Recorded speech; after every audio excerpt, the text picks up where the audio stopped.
Okay, so a quick little thing about curves. So I'm just going to create a new model so it's completely blank. So we just got standard 4 inputs. So what we'll do is we'll create a curve. We'll do it 4 points, smooth, custom X. Just drag that one all the way down, that one all the way up.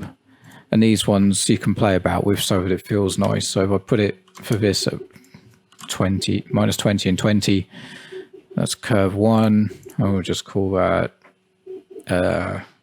DC for dead center. All right, so we'll add our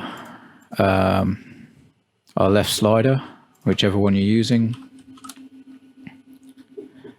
And you can give that your weight of 25.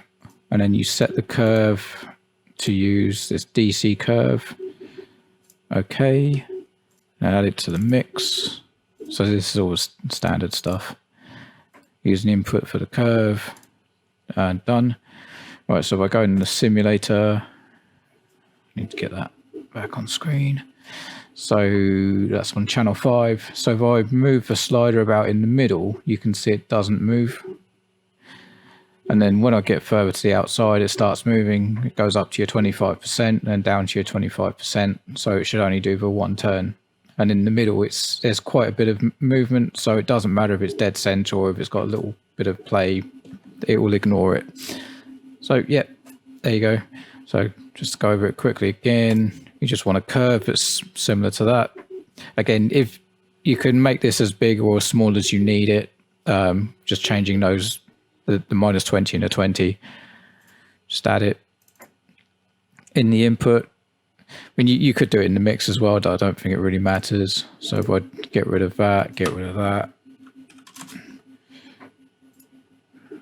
it shouldn't really make any difference. So it's not using any curve at the moment. It's all over. So we do it in the mix.